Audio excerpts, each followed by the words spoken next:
तस्य ज्ञानञ्जनशलाकाय चक्षुरुन्मिलितं येन तस्मै श्रीगुरुवे नमः। श्रीचैतन्यमनोभीष्टं स्थापितं येन भूतले स्वयं रूप कदा मह्यं ददाति स्वपदान्तिकम्। वन्देऽहं श्रीगुरु श्रीयुतापदकमलं श्रीगुरुन् वैष्णवांश्च श्रीरूपं साग्रजातां सहगना रघुनाथान्वितां तां सजीवं साद्वैतं सावधूतं परिजनसहितं कृष्णचैतन्यदेवं श्रीराधाकृष्णपदान् सहगना ललिता श्रीविशाखान्वितांश्च। हे कृष्ण करुणा सिंधु दीनबंधु जगतपते गोपेश गोपिका कांता राधा कांता नमोस्तुते। तप्त कांचन गौरांगी श्री राधे वृंदावनेश्वरी वृष्णभानुसुत देवे प्रणमामि हरिप्रिये। वाञ्छाकल्पतरुभ्यश्च कृपा सिन्धुभ्य एव च पतितानां पावनेभ्यो वैष्णवेभ्यो नमो नमः। जय श्री कृष्ण चैतन्य प्रभु नित्यानंद श्री अद्वैत गदाधार श्रीवासादि गौर भक्त वृंदा। हरे कृष्णा कृष्णा कृष्णा हरे हरे, हरे Ram Ram Ram Hare Hare.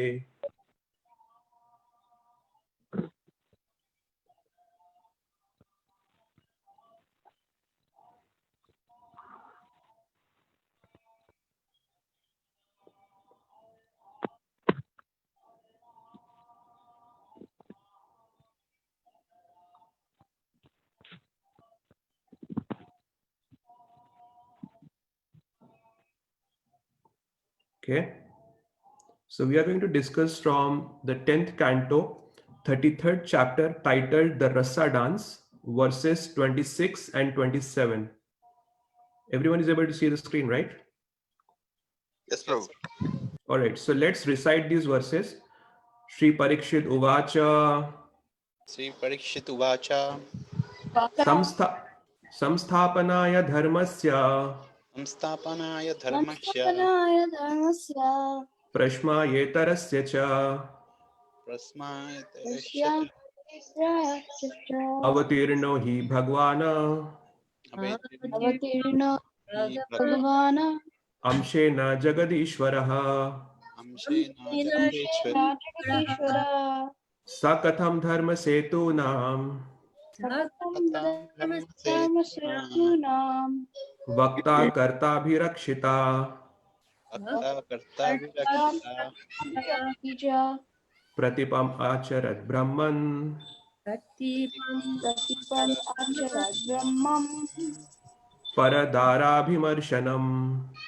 Paradhara Vimarshanam परागाराभिमन्त्रणम् Shri Parikshit Uvacha Sri Parikshit Uvacha उवाच Samsthapanaya Dharmasya Samstapanaya Dharmasya धर्मस्य Prashmayetarasya Cha पश्यामि Prasmayetarasya Cha Avatirno Hi Bhagwana Avatirena Hi Bhagavan भगवान् Amshena Jagadishvaraha Amshena Jahi अंशेन Jagadeshwara जगदीश्वर Sakatham Dharma Setunam सकतां धर्मसेतूनां Vakta Karta Bhirakshita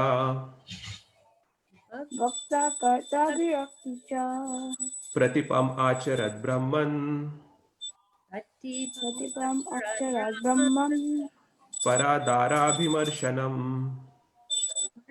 करधराभिमन्त्रणम् Shri Parikshit Uvacha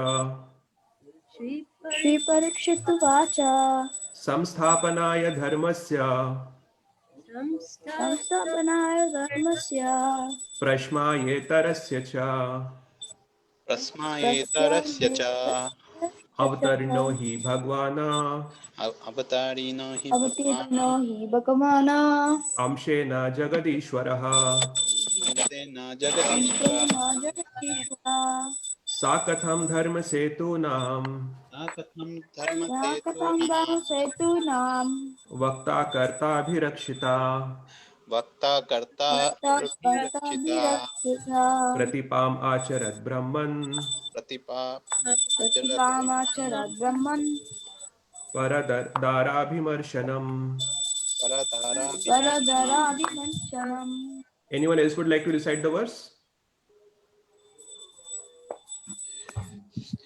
Shri Parikshiruvacha Shri Parikshit Uvacha Samstapanaya Dharmasya Samsthapanaya Dharmasya Ashamaye Tarasya Cha प्रश्मायेतरस्य च अवतीर्णो हि भगवान् अवतीर्णो हि भगवान् अंशेन जगदीश्वरः अंशेन जगदीश्वरः स कथं धर्मसेतूनां सा कथं धर्मसेतूनां भक्तकर्ताभिरक्षिता वक्ता कर्ताभिरक्षिता प्रतीपम् अचरत् ब्रह्मन् प्रतिपाम् आचरत् ब्रह्मन् दराभिमर्शनम् परादाराभिमर्शनम्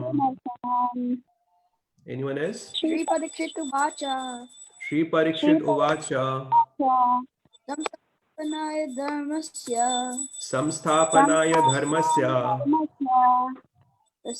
Yattarasya Prashmayetarasya Cha Avitrina Hi Bhagavana Avatirno Hi Bhagvana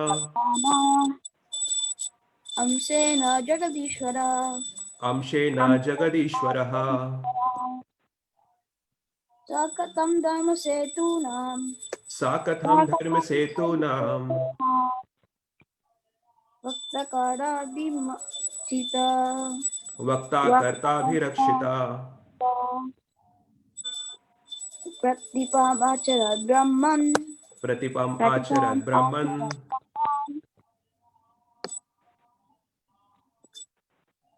Paradara Dimanchanam पराधाराभिमन्त्रणम् Shri Parikshit Anyone else? उवाच Shri Parikshit Uvacha संस्थापनाय धर्मस्य Samsthapanaya Dharmasya स्वसमायेत्तरस्य च Prashmayetarasya Cha अवतीर्णो हि भगवान् Avatirno Hi Bhagvana अंशेन जगदीश्वरः Anshena Jagadishwaraha स कथं धर्मसेतूनां Sakatham Dharma Setunam Setunam वक्ता कर्ताभिरक्षिता Vakta Kartabhirakshita प्रतिपम् आचरत् ब्रह्मन् Pratipam Acharat Brahman परमाभिमन्त्रणम् Paradarabhimarshanam. Vimantishnam Alright, let's recite the synonyms. Shri Parikshit Uvacha. Shri Parikshit उवाच Shri Parikshit Maharaj said, Shri Parikshit Maharaj said, Samsthapanaya, Samstapanaya, for the establishment, for the establishment, Dharmasya, Dharmasya, of religious principles, of religious principles, Prashamaya, Prasmaya, for the subduing, for that Itarasya, Tarasya, of the opposite, of the opposite, Cha, Cha, and and Avatirnaha, Avatirinaha, descended upon this earth. descended upon this earth. upon He, He, indeed, indeed Bhagwan, Bhagwan, the Supreme Personality of Godhead, the Supreme Personality of Godhead, Amshena, Amshena, with his plenary expansion, Shri Balaram, with his plenary expansion, Sri Balaram, Jagat, Jagat, of the entire universe, the entire of the entire universe, Ishwaraha, Ishwaraha, the Lord, the Lord, Saha, Shaha, Saha, he, Katham, Katham, how, how, Dharma Setunam, Dharma Setunam, of the respective codes of moral behavior, the of the respective codes of respective moral behavior, Vakta, Vakta, the original speaker, the original the speaker, original speaker, Karta, Karta, Karta, the executor, the executor, Abhirakshita, Abhirakshita, Abhirakshita, the protector, the the protector, protector, Pratipam, Pratipam. Pratipam. contrary, Contrary. Contrary. acharat, Acharat. Acharat. behaved, Behaved. Behaved. Brahman, Brahman. Brahman. O Brahman, Sukadev Goswami, O Brahman. O Sukadeva Brahman. Goswami. Sukadeva Goswami. para, Para. Para. of others, Others. Of others. dara, Dara. Tara. the wives, The wives. The wife. abhimarshanam, Abhimarshanam. Abhimarshanam. touching. Touching. Touching. Translation and purport by His Divine Grace A.C. Bhaktivedanta Swami Srila Prabhupada. Just. Parikshit Maharaj said, O Brahman, the Supreme Personality of Godhead, the Lord of the Universe, has descended to this earth along with his plenary portion to destroy irreligion and re-establish religious principles. Indeed, he is the original speaker, follower and guardian of moral laws. How then could he have violated them by touching other men's wives? Purport. As Sukadev Goswami was speaking, King Parikshit noticed that some persons seated in the assembly on the bank of the Ganges were harboring doubt about the Lord's activities. These doubtful persons were karmis, jnanis, and others who were not devotees of the Lord. To clear up their doubts, King Parikshit asks this question on their behalf. Namo Vishnupadaya Krishna Pristhaya Bhutale Shrimate Bhakti Vedanta Swami iti namine. Namaste Saraswati Devi Gauravani Pracharine Nirvishesha Shunyavadi Paschatya Deshakarine. So here, so this chapter is basically describing the rasa dance of the Lord with the gopis. So here, after the rasa dance description was given, so actually there are 5 chapters, chapters 29 through 33. In these 5 chapters, the Ras Leela, these are also called the Ras Panch Adhyaya, the Srimad Bhagavatam. So in these 5 chapters, actually, Sukadeva Goswami describes the Ras Leela of Lord Krishna with the gopis. So actually, so what happens is, I mean, as we all are aware of the context, so when Parikshit Maharaj is cursed to actually die in 7 days, so he actually renounces his kingdom and then he comes to the bank of a river and then he is getting ready to give up his life. So at that time, because Parikshit Maharaj is the emperor of the world and he is also a Raj Rishi, is a great devotee of the Lord. So all the different personalities from the different parts of the universe, they all assemble over there. So Narad Muni comes, Ved Vyas comes, then Parshuram also comes. Like that, there are all the different personalities assemble over there from different parts of the universe. And when they assemble, at that time, Sukadeva Goswami was considered to be the most,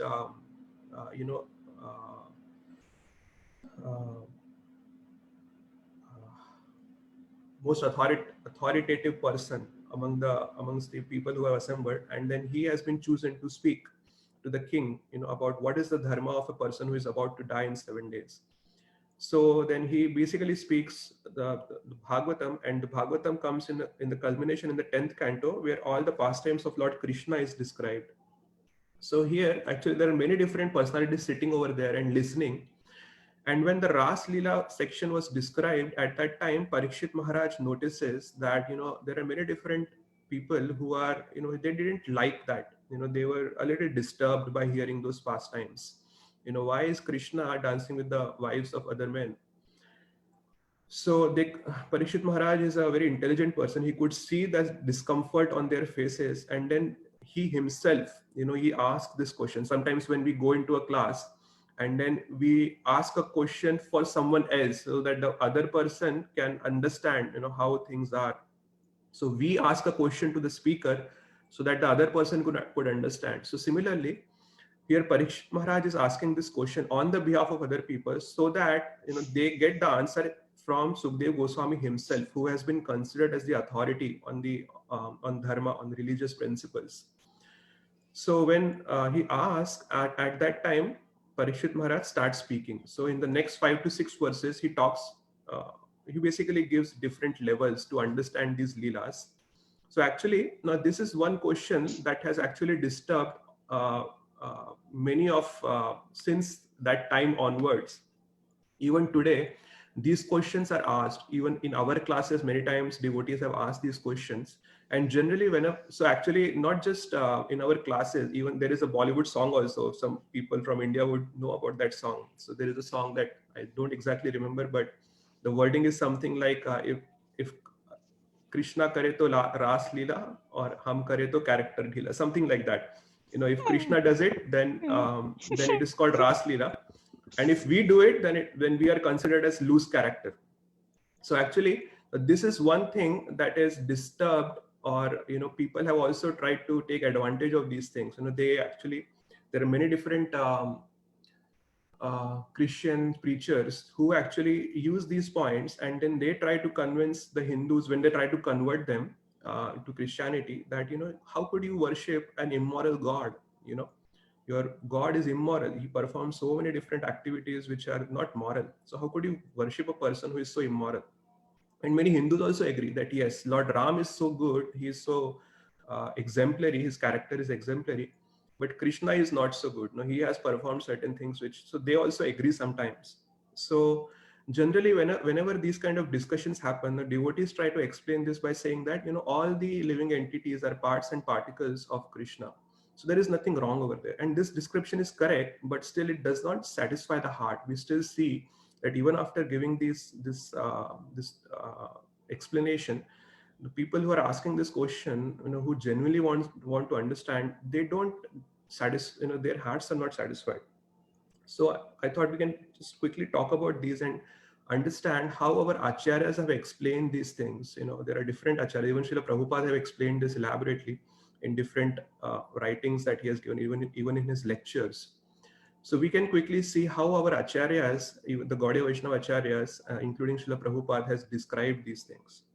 So actually, whenever the Supreme Lord performs a leela, leela is also called as a divine play.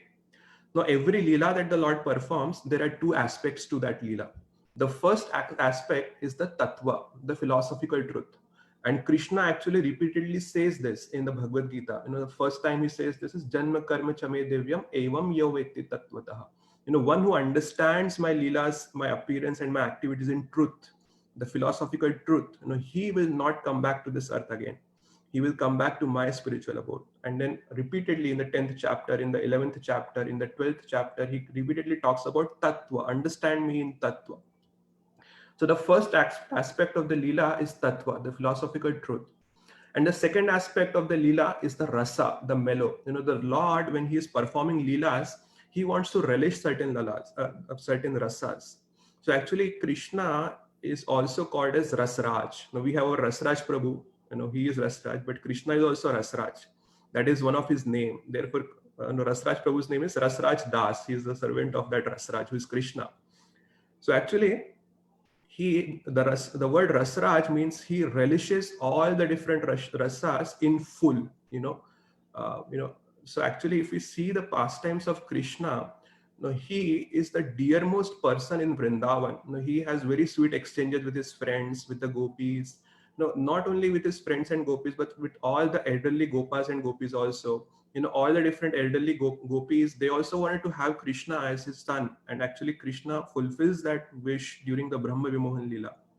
And not just that, even he is relishing different rasas with the animals that are there in the Vrindavan. He has very sweet exchanges with the cows in the Vrindavan. It is explained by the acharyas that Krishna had thousands of cows in his herd, and he knew everyone by the, he knew all the cows by their names. He would call out by their names. It is so difficult for me to remember even say 25 different names, and Krishna had remembered thousands of names of the cows. And not just with the cows, there are sweet exchanges with the monkeys, with different parrots of Vrindavan, different birds in the Vrindavan.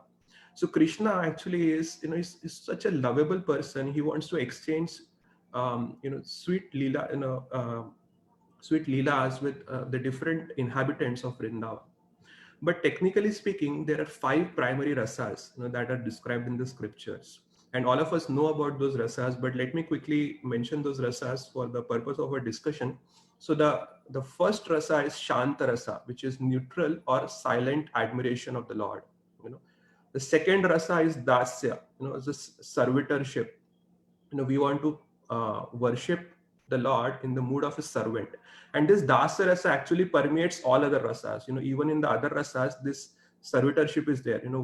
Whoever may be there, even the queens of Vrindavan, they are in the Madhura ras, the topmost rasa, the queens of Dwarka, I mean, they also want to serve the Lord as a servant, at times. So this dasya rasa this permeates all the other rasas. The third rasa is the Sakhya rasa, the friendship. So Krishna had so many different friends in Vrindavan, even outside Vrindavan, he had Uddhav, then he had Arjuna. There's so many friends are there. And then after that, the higher than Sakhya is Vatsalya. Actually, the Vatsalya is when people wants to worship Krishna in the mood of parents. So actually, Krishna had two sets of parents. One is we know that. And then the last, and which is considered as the highest, is the Madhurya Rasa. Now, it is significant that this word Madhurya is translated by Srila Prabhupada as the conjugal, conjugal rasa. That is what Prabhupada calls it.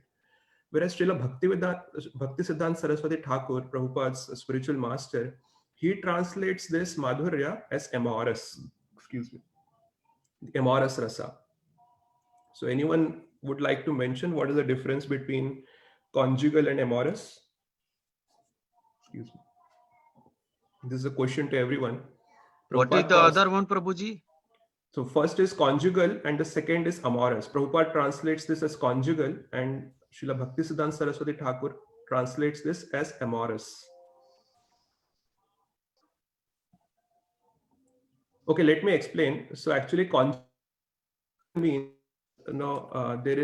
basically there is an indication of a legally married couple, So it is basically talks about a formalized relationship when a husband and wife, they are in the conjugal relationship. Whereas amorous means passionate loving affairs where there is no tinge of any formalization of the relationship. So that is called as amorous. So we'll talk more about it later, and we'll try to understand why the two acharyas are basically translating the same word differently, and which gives two completely different meanings. But for our purpose, now Madhurya actually has two parts. So the first part of Madhurya is Swakya, and the second part is Parakya. So Swakya Ras basically talks about the conjugal relationships. So Swakya is the queens in Dwarka. The Krishna has married all these queens, and we all know that Krishna had 16,108 queens. So all those, the relationship of Krishna with all those queens is called as the conjugal relationship or Swakya Ras. And the second is Parakya Ras. So Parakya Ras is what Srila Bhaktisiddhanta calls it as amorous. So that is basically his relationship with the different gopis in the Vrindavan.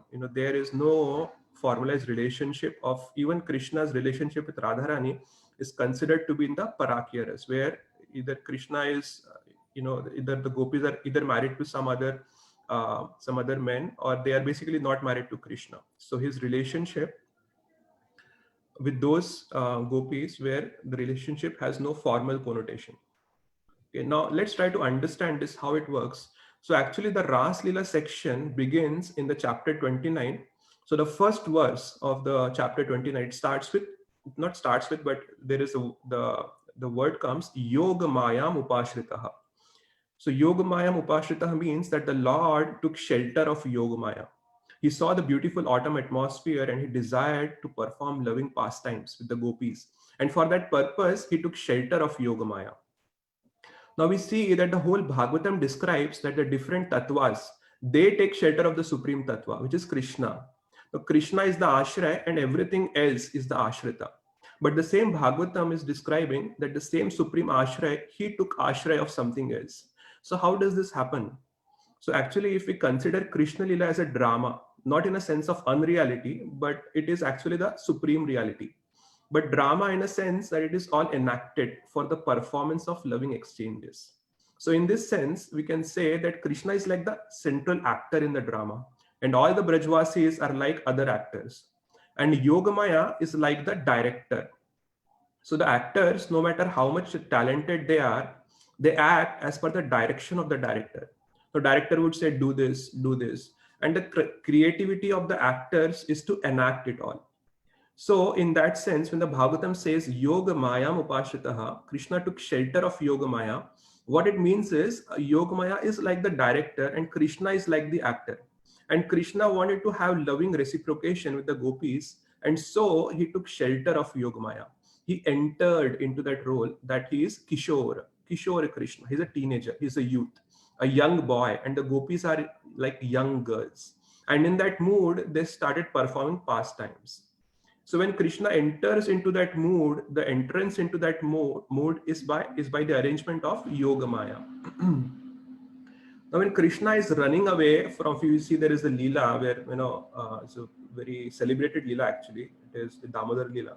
So when Krishna is running away from Mother Yashoda in fear, he is actually fearful. He is not just acting over there. He is fearful actually. So of course he can come out of that fear whenever he wants. That is basically Krishna's supremacy, but he is actually fearful. So how is this? So Krishna is the actor, Yogamaya is the director, but then the director also doesn't direct independently. The director directs as per a script, which is written by a script writer. So often the whole drama begins by the script written by the script writer. So how it is Krishna is the actor, Yogamaya is the director, but the script writer is Krishna himself. So Krishna is simultaneously in control and not in control because the whole direction is happening by his script. So in that sense, he is in control. But when he's acting the role according to the script, at that time, he so much enters into that role that he temporarily forgets that he is God. Now, this forgetfulness is not because of ignorance. It is because of transcendence. Ignorance means someone doesn't know, whereas transcendence means someone knows something higher. Krishna and Brajvasis, it is not that they are ignorant, they are transcendental. Now in the Gajendra prayers, we have discussed this once in one of our Bhagavad Gita classes, that there is a concept called as Parat Paratattva. When the Gajendra is offering prayers to Lord Vishnu, he uses a term Parat Paratattva. Now Paratattva is Brahman. So this word is the material word, and then the Brahman, the Brahma Jyoti is beyond this word, which is transcendental. But Bhagwan, the Supreme Lord, is described there as Parat Paratattva. Now Prabhupada translates there as transcendental to transcendence. So the personal reciprocation of the Lord with his devotees are transcendental to transcendence. So the knowledge is there, but there is something more than just knowledge, which enables the devotee to relish Krishna Prema. So Sambandha Gyan, it is explained by the Acharyas that it is like the star, someone who is traveling in the sea. So there is the pole star and the person in the ocean. So he will say, oh, this is north, so I should go in this way. So Sambandha Gyan, knowledge about our relationship with Krishna. Jivera Swarup hoy, Krishnera Nityadas. Jiva is the servant of Krishna. Now this Sambandha Gyan is like the star which guides the soul from the material world to the spiritual world. And without this star, one will not be able to navigate the path. So for us as sadhakas, the Sambandha Gyan is very important. We are eternally servants of Krishna. For the Brajvasis, that mood of service is deeply internalized. And along with that, there is something much more. That is their intense affection. So when the sun rises in the sky, the star is still there in the sky, but it is no longer seen. So for the Brajvasis, by the arrangement of Yogamaya, they don't know that Krishna is God. They're not consciously aware. They know, but they're not consciously aware. And Krishna himself is also not consciously aware. So this is Krishna being in control and not being in control, by being the actor in the drama and also by being the script writer of that drama. So everything in the spiritual world is arranged to enhance the loving reciprocations between Krishna and his devotees. So that means the whole spiritual world is like a dramatic setting for the intensification of loving reciprocations between Krishna and his devotees. So this means whatever is present in this world is present there also in the spiritual world. In Dwarka, there is a Swakyara. So we just basically talked about the two different parts of the Madhurya. So in the Swakyaras, Krishna actually is married to his queens. But in Vrindavan, there is Parakyaras. Krishna is not married to the gopis, but still they perform loving exchanges with each other. In fact, the gopis are married to other gopas, but still they have deep affection for each other. Now there are different levels of explanation for this. It is a confidential subject, but let's try to understand the philosophic basically. As I said, the whole purpose of everything in the spiritual world is the intensification of love. So Krishna can feel the maximum love for gopis, and the gopis can feel the maximum love for Krishna. Now, the arrangement of Parakya Ras is simply for the intensification of love. Sometimes people say, how can God be immoral? So Srila Prabhupada actually gave different answers at different times. So how could Krishna have so many queens? So Prabhupada, when he is confronted by some doubting scholars, he would say that if he is God, he is the greatest. So if he's lusty, then he's supremely lusty. And of course, Krishna is free from lust. But Prabhupada was emphasizing the point that everything is found in its supremacy in Krishna. The Prabhupada also used the argument in Krishna book. He says that Krishna was just 8 years old. And an 8-year-old boy cannot have any lust in him. So there is nothing controversial over there. Basically, he uses different arguments at different times. So the point is from the philosophical perspective, all living beings belong to Krishna. Even the gopis belong to Krishna. From tattva, from philosophy point of view, Krishna's relationship with everyone is Swakiya. Now Krishna says, Mamaivamso jiva loke jiva bhuta sanatanaha.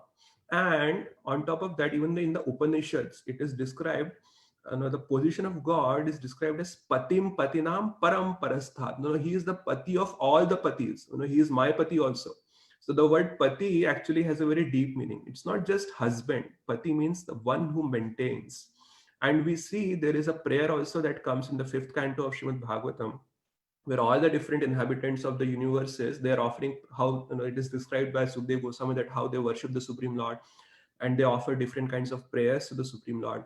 So in that, actually, Lakshmi Devi offers a very deep prayer. So she says that, my dear Lord, you are the only person who is competent to become the Pati of anyone, because only you can provide, abhay. Abhay means, complete, free from, complete independence from any kind of fear.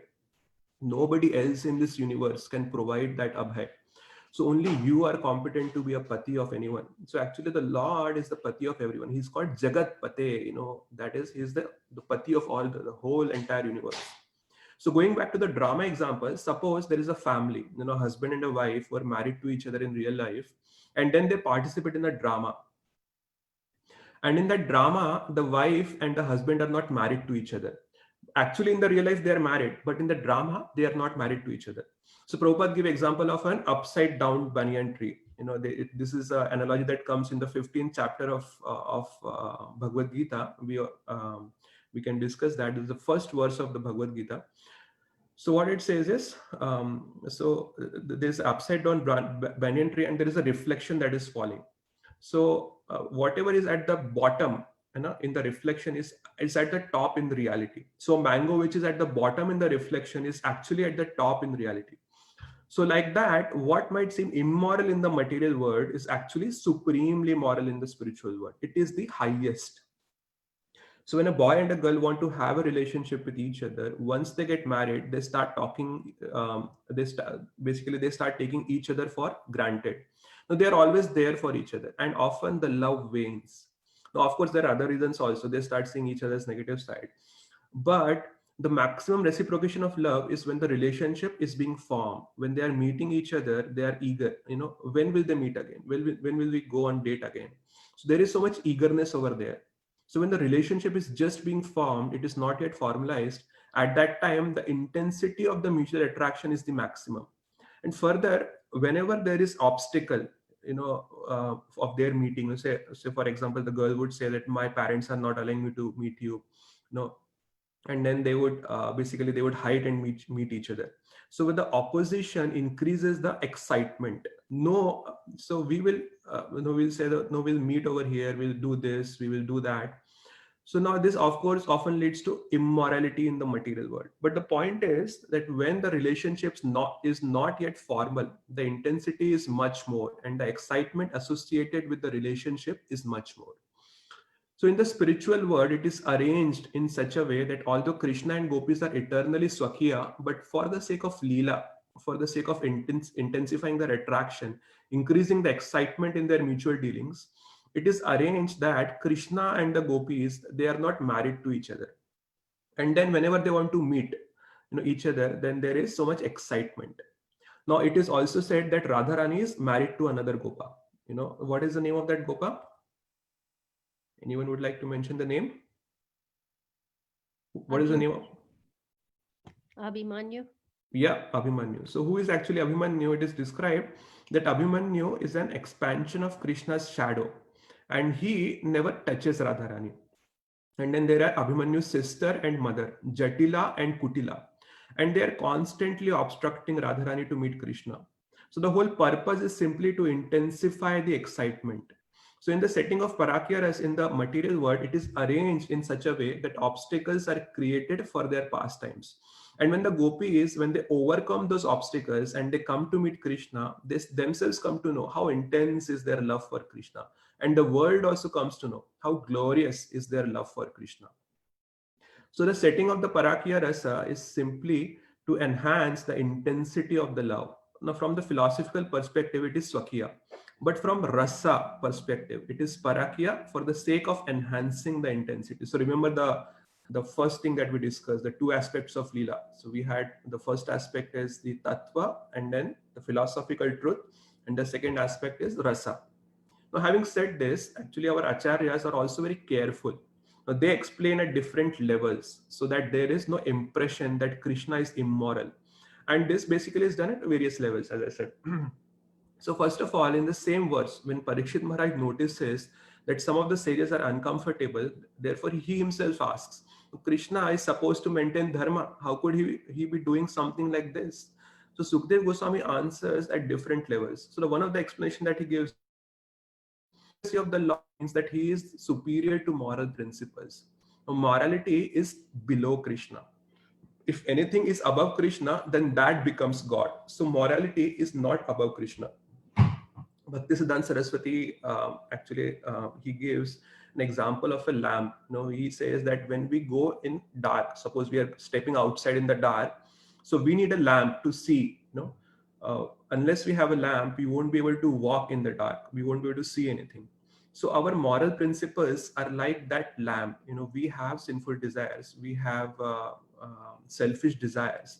So we need morality so that, we don't step on someone else, But he says that when the sun of Krishna rises in the sky, when the sun rises, at that time, we don't need any lamp over there because the sun automatically illumines everything. We don't need a lamp at that time.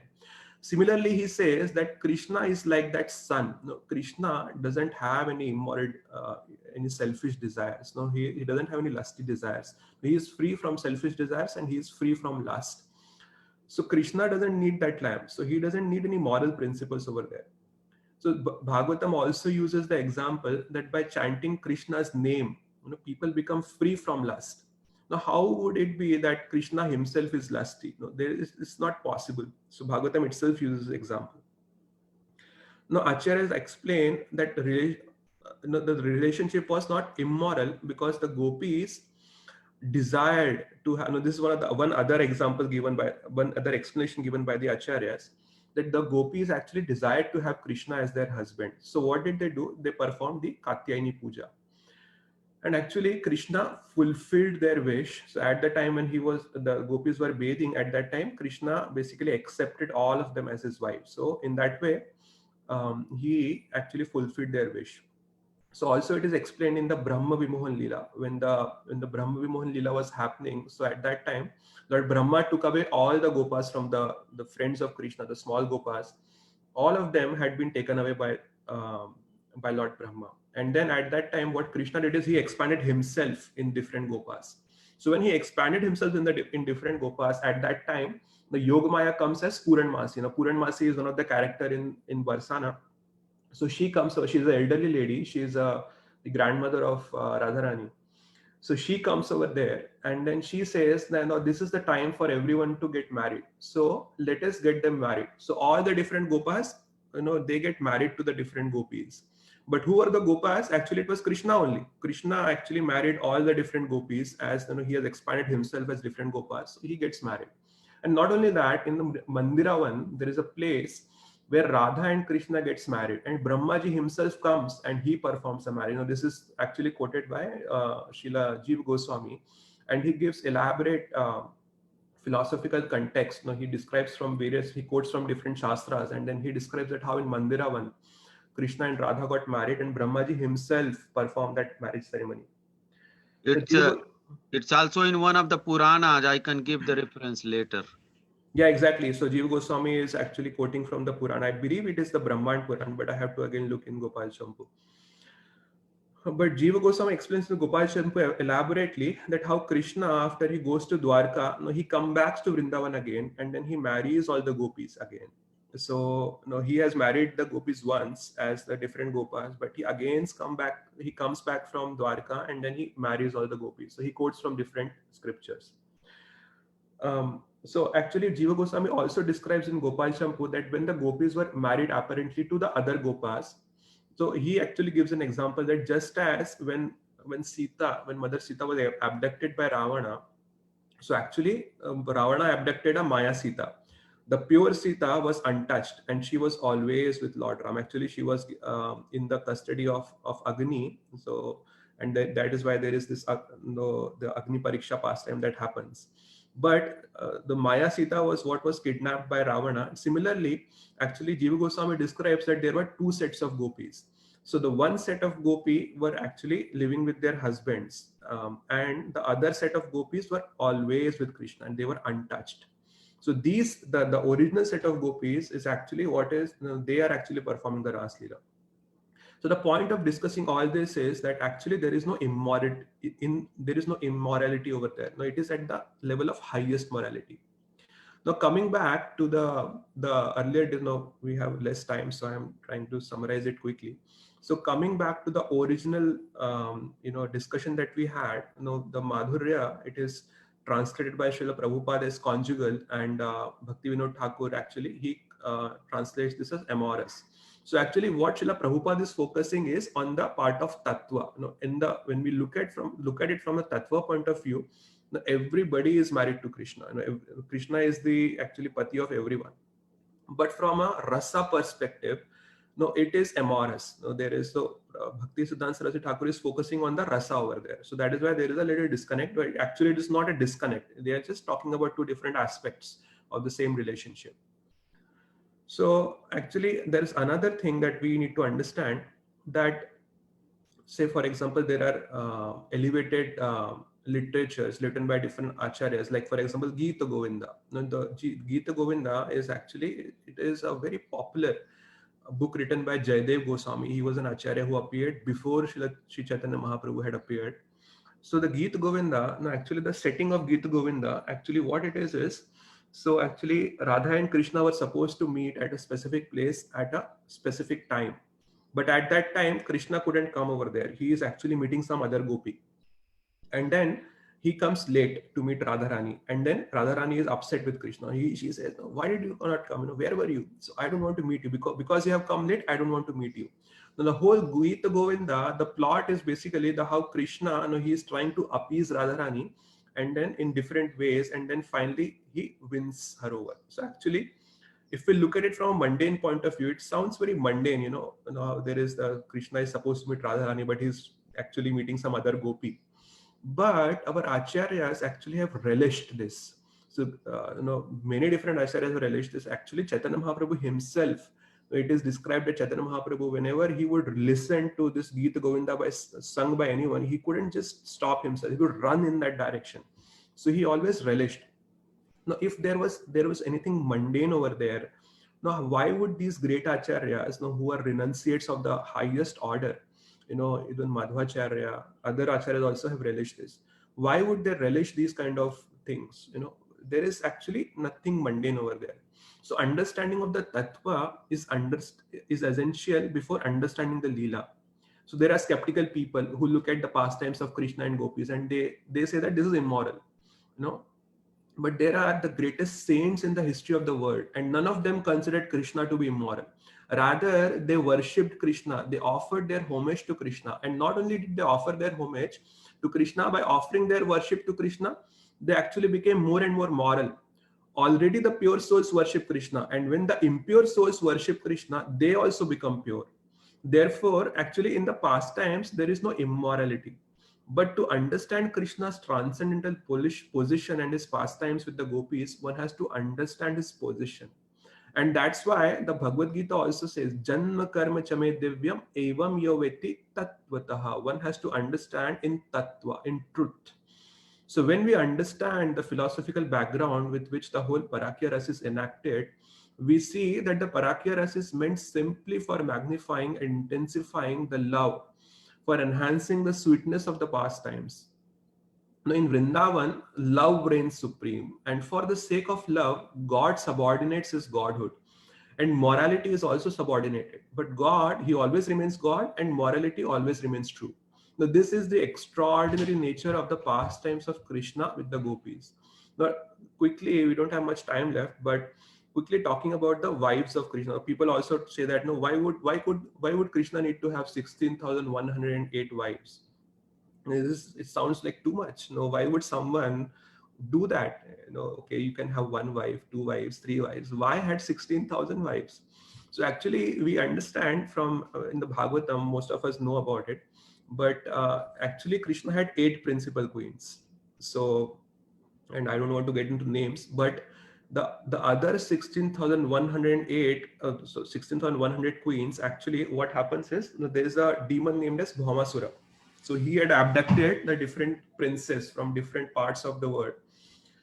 So Krishna actually goes and he frees those princes from the from Bhaumasura. He kills Bhaumasura, but actually we know at that time the setting was that if other man touches a particular woman, no other man would accept that.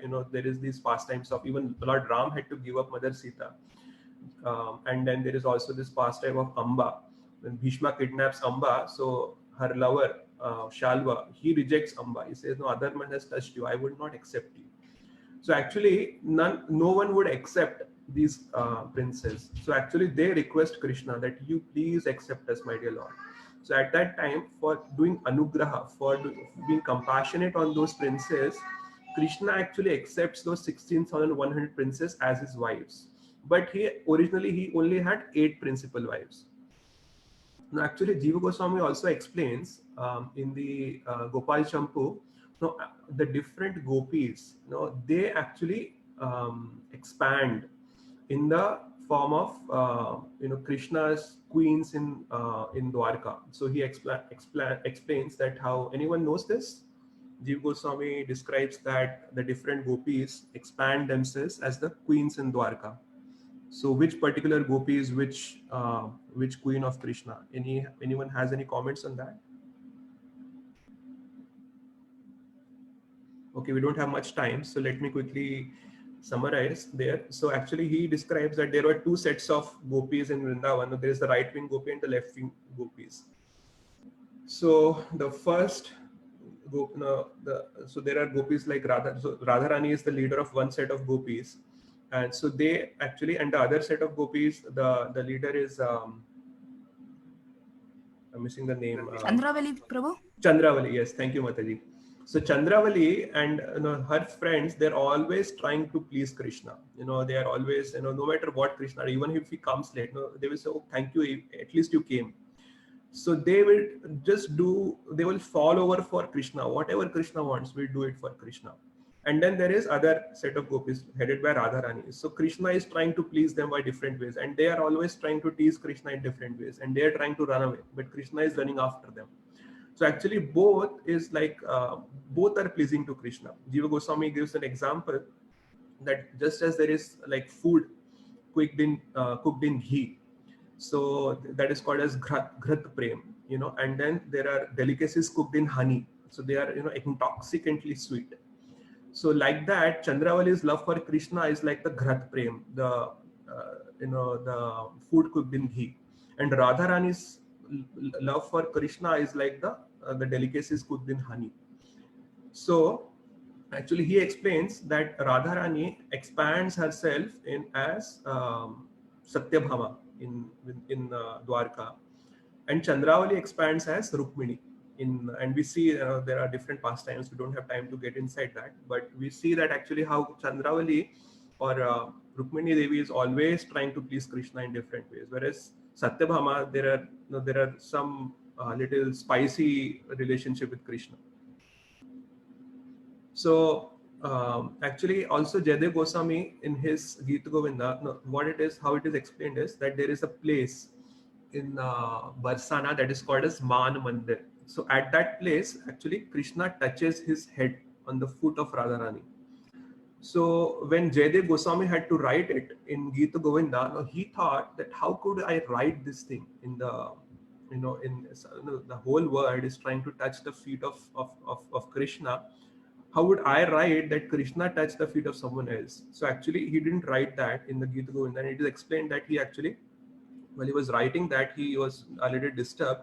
So he told his wife that I am actually going out for bathing. And as soon as he went out, he immediately came back. And then he said, no, I felt inspired to write something. So he comes back and then he writes something and he again goes out.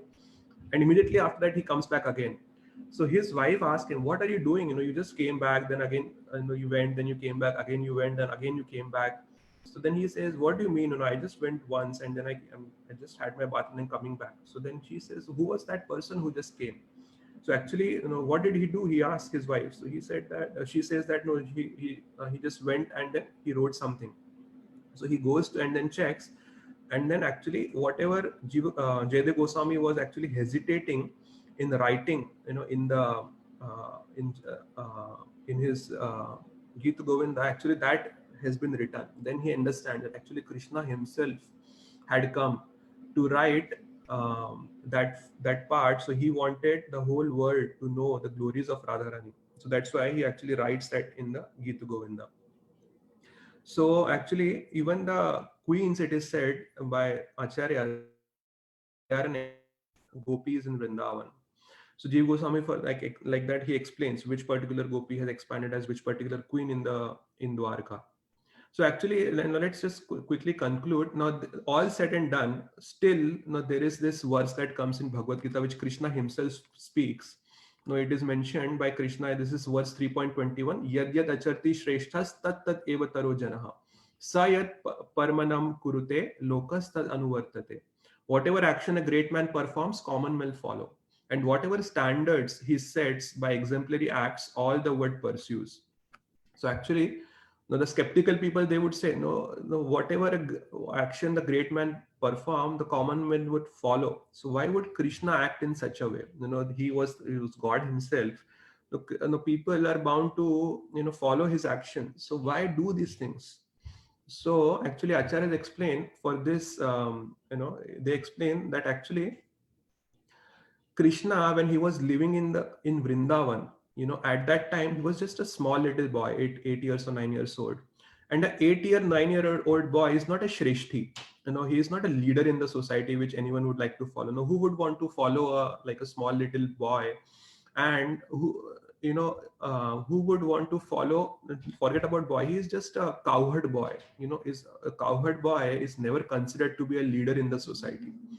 So therefore, he is not a Shrishti at that time. He's just a small little boy. He's reciprocating in love with different Vrindavan Vasis. But when he comes out of Vrindavan, as soon as he comes to Mathura, and then he goes to Dwarka, from that time on, we can see that all his actions are exemplary. You cannot find one fault in the actions of Krishna after he comes out of Vrindavan.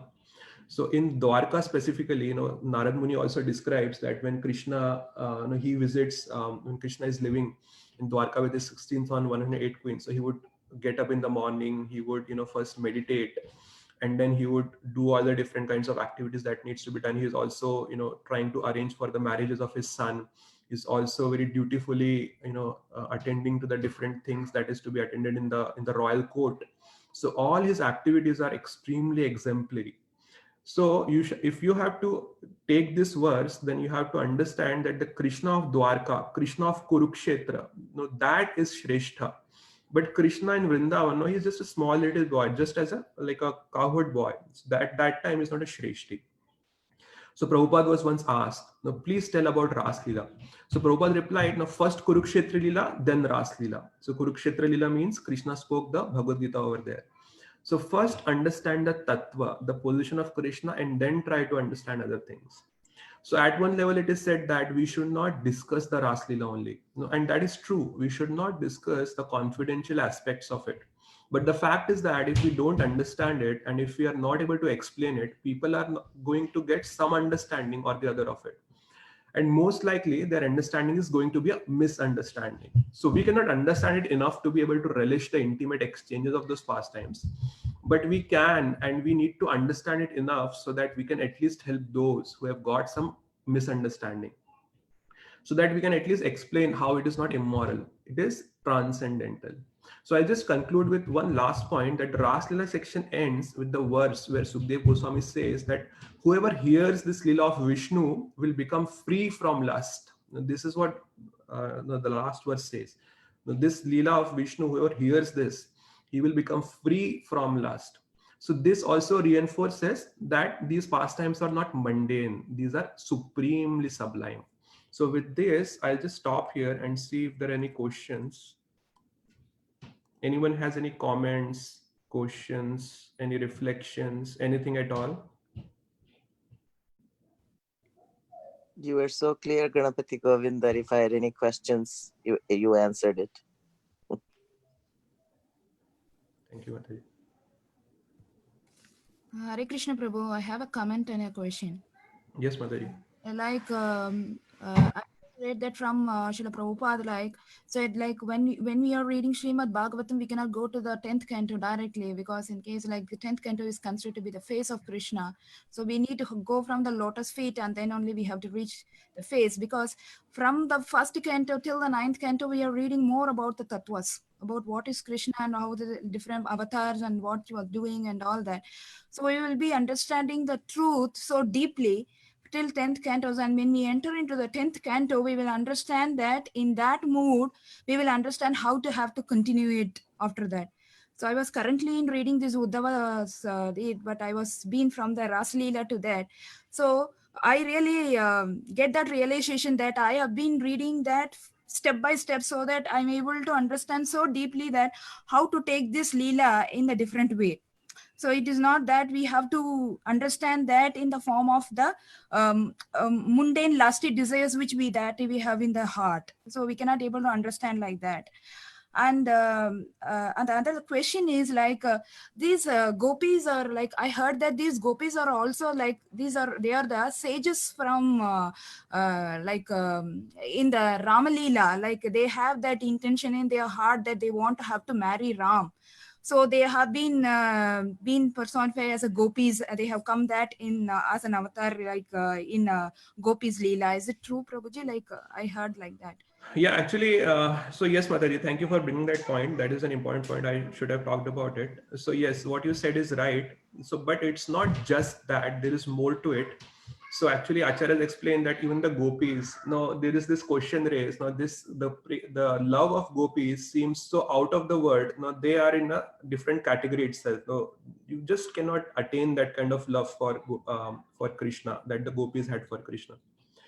So Acharya has explained that actually the gopis are of different kind. Now there are some which are Nitya Siddhas, so they are eternally with Krishna in the spiritual world, and they descend with Krishna to perform these pastimes along with Krishna. So Radharani is in that category, of course. Radharani is always there, and there are other gopis also, the Ashtasakis as we call. They are also in that category. But besides the Nitya Siddhas, there are also Sadhana Siddhas also. So Sadhana Siddha gopis, and then there are other Kripa Siddha gopis also are there. So these are three categories of exalted beings: Nitya Siddhas, Sadhana Siddha, and Kripa Siddhas. So Sadhana Siddhas are those persons who, by the dint of their sadhana, their practice of yoga, they have perfected themselves. So as you said, when Lord Ram had appeared, so he had gone into different forests, Dandakaranya, and different places he had gone. And wherever he went, he was actually meeting the different sages, who were living in the forest. So actually, when he was cursed that you will have to go to he was banished in the forest for 14 years. So he uses this argument. So his father is very disturbed. He says that, how could you, such a perfect person. How could you be banished? And so actually, banishment in forest is considered to be a great punishment. It is just one level below execution. So the highest is execution, and just one level below is banishment into the forest. So his father is very disturbed. So to appease him, he says that, no, this is a great fortune for me. I would be able to meet so many different sages like Agatya Muni and others, who people are not able to meet generally, and I will have the great fortune to be able to meet them. So when actually Lord Ram goes over there, so it is described in the Ramayana that Lord Ram was so exquisitely beautiful. He's extremely beautiful, and then even he was so beautiful that it is described that even the trees would try to bend down and try to cuddle Lord Ram in their arms. That was the beauty of Lord Ram. So when he was meeting these sages, so these sages were all, they had love for God, and they had known that, Lord will come to meet them personally. So through their mystic powers, they had come to know. So they were waiting for the Lord to come. So it is described that by the dint of their sadhana, they had the power that they could transform them in like a young girl and marry Lord Ram. So actually Lord Ram describes that, he says that, no, I cannot marry you because I have taken a Ekapatni Vrata, just one single wife. So therefore I will fulfill your wish in your next life. So when I appear in my next incarnation, at that time I'll fulfill your wish. So some of the rishis, they come in that way. So some of the rishis actually had become the gopis, and some of the rishis had become the queens in the Dwarka. Similarly, it is described that in the Swarga Loka, there were the wives of the demigods and other ladies in the heavenly planets, who also had come to know about that Lord is going to descend and perform pastimes. So they also, it is described in Bhagavatam itself that out of lust, they first come down, and then they try to come and have a relationship with the Lord. The Lord is so beautiful. But when they come and when they have this interaction with the Lord, they become pure. That enjoying mentality is removed, and then they want to serve the Lord. So in that way, they attain the kripa of Krishna, the mercy of Krishna, as we say. So at that time, they become siddhas in that way, and then they also enter into the Leela. So either they enter as the gopis in Vrindavan, or in some of them also appear as the wives of Krishna in Dwarka. So did I answer that question, Mataji? Yes, Prabhuji. Thank you. Okay, any other comments or questions?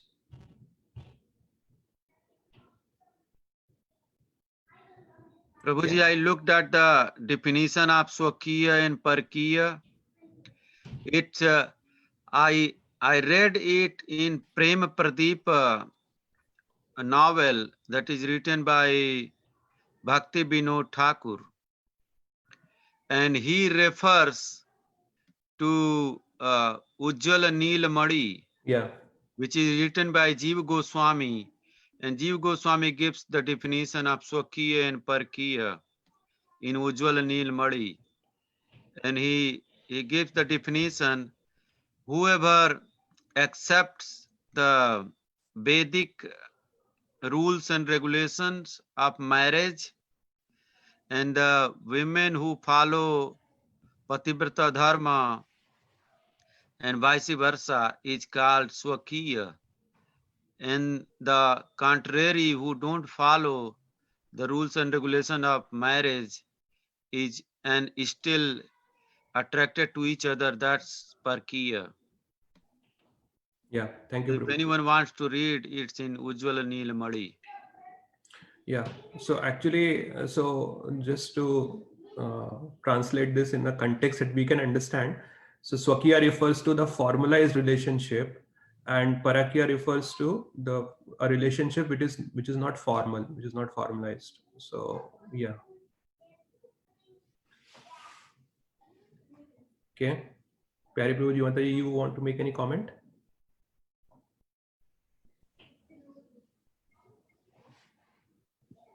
No, it was pretty complete. Okay.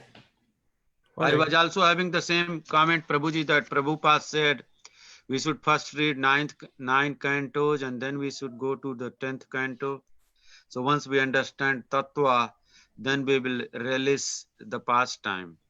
but it is important to discuss what Prabhupada said, like Mataji said, to be able to answer other people's queries Right.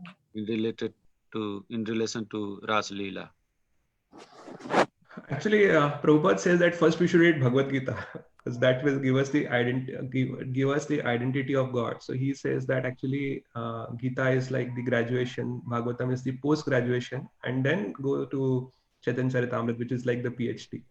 So he always insisted that we should start from Bhagavad Gita, then go to Bhagavatam, and then go to Chaitanya Charitamrita. That is what I have understood.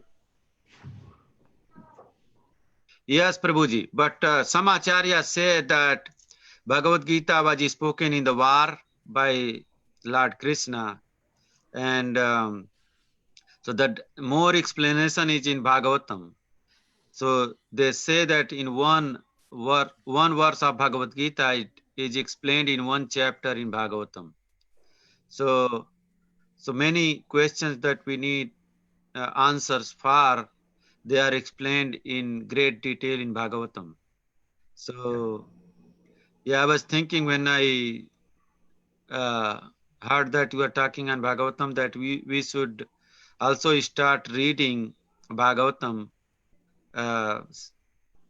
sequentially starting from chapter 1, Canto 1, chapter 1, because now we have more time.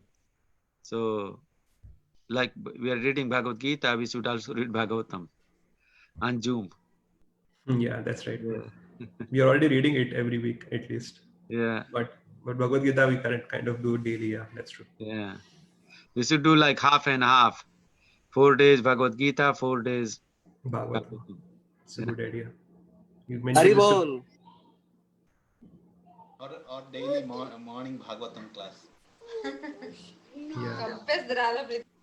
Prabhupada did say it's like a sweet ball. Wherever you bite, it is sweet. So Ganpati Govind, a quick question. How would you exactly give the meaning of tattva? Okay, Tattva is basically the real truth. So actually philosophy, as we call it, philosophy comes from I think a Latin word. It basically means philosophy, which means the love of truth. So what is the real truth? What is the real nature of things? That is Tattva. So when we say Jiva Tattva, Vishnu Tattva, Shambhu Tattva, Shakti Tattva, so basically try to understand the real nature of those things. So what is the real nature, in reality, in truth? That is Tattva. That is my understanding of Tattva, Mataji. But if someone else has any other understanding. No, that makes sense. Thank you. Mataji, in science we study tattva, elements. So I gave couple examples during our discussion in the temple. So we don't understand tattva, like element, like what is gold, what is iron, what is silver. And scientists are struggling to define how a proton gets its energy for its spin. So likewise, we don't understand that, but when we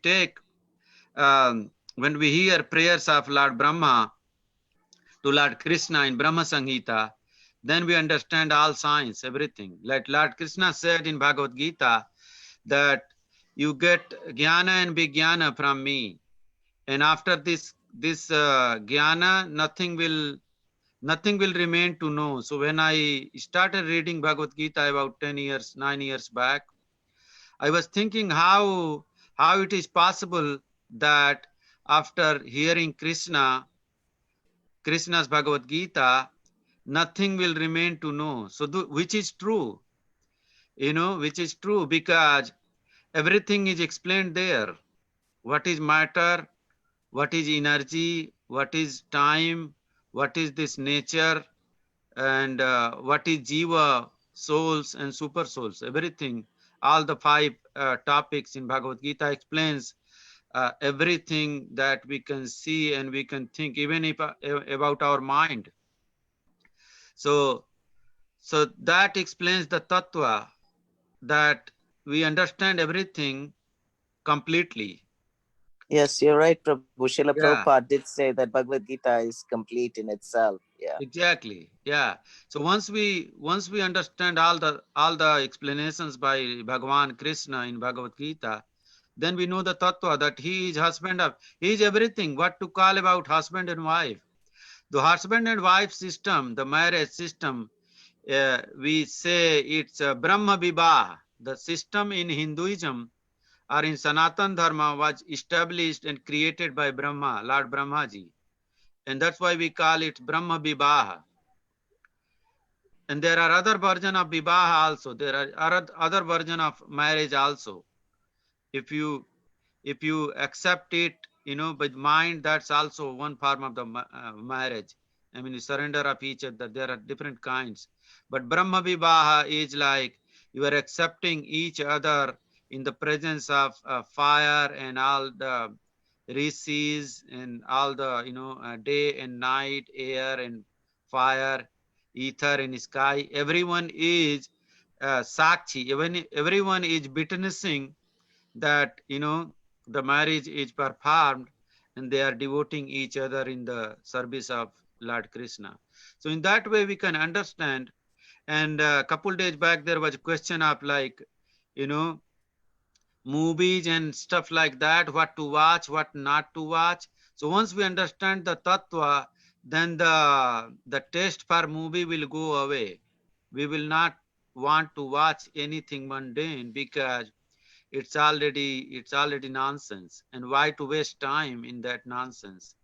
So once we understand tattva, that even our mind was created by Lord Krishna, what to think about earth, water, fire, air, sky.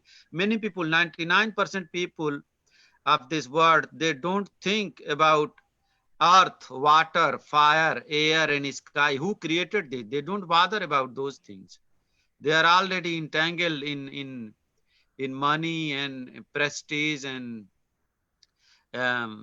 sense gratification. Either it is bodily, subtle sense gratification at the level of mind, intelligence and ego, or gross body sense gratification like eating, sleeping, mating and defending. So once we understand the tattva, then we realize, then we don't think that it was other way around, like Prabhuji said. Thank you, Prabhu. That makes complete sense. Thanks. Okay, there's a question on chat where Omyo Prabhu is saying, Hare Krishna Prabhu, I heard Sri Radharani was very sharing, but Sri Satyabhama was opposite. Then how can Sri Radha expand herself as Sri Satyabhama Devi? So we don't have much time to discuss in detail, but I would say that I don't know where you got this context that Satyabhama was opposite. Actually, Satyabhama was she had very loving exchanges with Krishna. It's described in Srimad Bhagavatam also. You can read that. And also in the different movies that are made, often the pastimes of Satyabhama with Krishna are shown because there is spicy pastimes. And as I said, Krishna actually relishes both. He relishes the love of Rukmini Devi also, and he relishes the love of Satyabhama also. So it's a different kind of love, but Krishna actually relishes both. So it shouldn't, God wants all variety of different kind of things. So he had all the varieties available to him. But And there is that story about Rukmini Satyabhama Samvad where Satyabhama is trying to weigh Krishna with gold and Rukmini Devi just puts a tulsi leaf. So it does look like as if Satyabhama is a little more challenging or something like that. Yeah.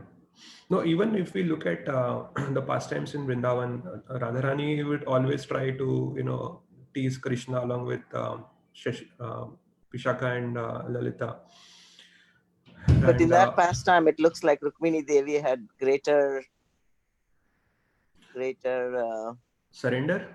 Yeah, than Okay. Satyabhama. Exactly. Yeah. So actually, there is this pastime comes where Krishna is trying to make her angry, and then he says a lot of things to her that you are a princess, I am just a cowherd boy, and I think you made a mistake, so you can still reconsider your thing and you can marry someone else. So actually, at that time, Rukmini Devi thinks that Krishna wants to leave her, and then she doesn't understand that Krishna is just trying to tease her.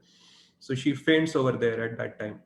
And then Krishna, he wanted to see Rukmini Devi getting angry. So he actually sprinkles water on her face and brings her back to consciousness, and then he tells her that I was just joking. And then when she understands that Lord Krishna was joking, then she actually becomes upset with him, and then he actually refutes all the arguments that Krishna had given to her. So at times there are those kind of interactions also, even between Krishna and Rukmini Devi. So But I can understand Omiya Prabhu's question that in Rukmini Satyabhama Samvad, it almost looks like Rukmini Devi is more appealing than Satyabhama. but for Krishna, both are, he relishes the company of both Rukmini Devi. Actually, he relishes the company of all 16,000 queens, 16,108 queens. Yeah, So- how can we understand all the intricacies? Exactly, yeah. We can't. It's not possible for us. Not possible for us. Yeah. Okay, I think we can end here. Thank you, everyone. Thank you for joining. Vancha Thank you. kalpatarubhyascha kripa sindhyabhya evacha patitanam pavanebhyo vaishnavebhyo namo Vaishnavebhyo namaha. namo.